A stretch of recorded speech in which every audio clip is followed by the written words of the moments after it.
Alright guys, we're on chapter 37 of Fuzzy Mud, and we are nearing the end of this book, and I'm so sad for it to end.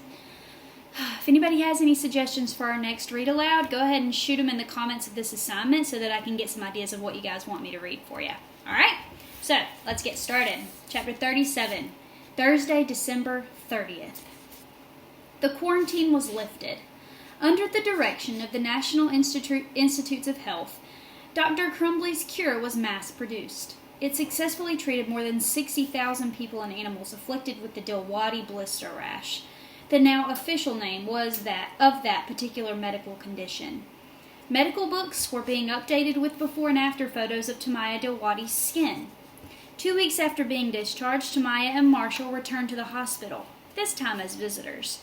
Tamaya brought jars of homemade strawberry jam, belated Christmas presents for her doctor and nurses. Marshall carried a plastic food container. Tamaya still wore glasses, but Monica had given her new ones for Christmas. The frames were neon green and semi-transparent. Monica told her they were très chic, French for very stylish. Tamaya's hair had begun to grow back. She wore a pink cap over what she called her fuzzy head. She had some scars on her hand and arm, which her doctor said would fade.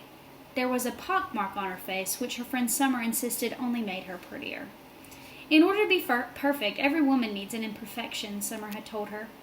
This sounded like an oxymoron to Tamaya, but it was still nice to hear.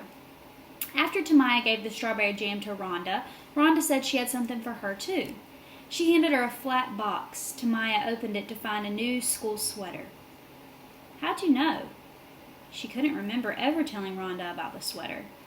You shouldn't have. It's way too expensive. It's not from me, Rhonda explained. The box arrived here for you yesterday. I've been trying to figure out how to get it to you. I'm inferring. Tamaya discovered a small card which read, "For a girl of extraordinary virtue and valor." It was signed, "Your friend, Fitzy." Who's Fitzy? Marshall asked, reading over her shoulder. I thought I dreamed him, Tamaya answered, mystified. Good thing I didn't ask for a piano. What? Asked Marshall. Chad Hilligus was one of the few rash patients still in the hospital. The skin on his face had been so badly damaged he had been put in a ward usually reserved for severe burn victims. The door was opened as Tamaya knocked. Hello? She said as she entered. Marshall was no longer with her.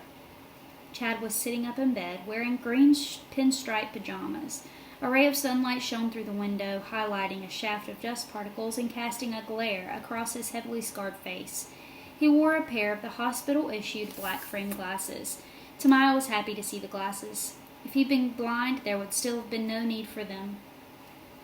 Tamaya, he said. She was afraid he might hate her again because of what she had done to him, but he seemed glad to see her. Hi, Chad. She set down her sweater box and then stuck her hands into the back pockets of her jeans. How are you doing? I'm not supposed to move my mouth too much, he said, keeping his face noticeably still as he spoke. They had to take skin from another part of my body and put it on my face. Oh, said Tamaya. You still look like you, she assured him. Just call me Buttface, he said. She was shocked. You mean she covered her mouth with her hand. At least you think it's funny, instead of being all mad and everything. Nothing makes me mad, he said. It's weird. Ever since I could see again, the world just looks a lot better than it did before. I know what you mean, Tamaya agreed. Everything's beautiful. I hope it lasts, said Chad. Me too, said Tamaya. She wasn't sure if Chad meant he hoped the world lasts, or if he hoped it continued to look beautiful. Either way, she agreed with him. The door pushed farther open as Marshall backed his way into the room. He turned around, holding a tray with 3 plates of lasagna. The nurses let me use the microwave. Happy birthday! Exclaimed Tamaya. Chad didn't say anything. He stared at the food and then looked from Marshall to Tamaya and back to Marshall. He's not supposed to talk, Tamaya told Marshall, and then quietly whispered. His butt was transplanted onto his face.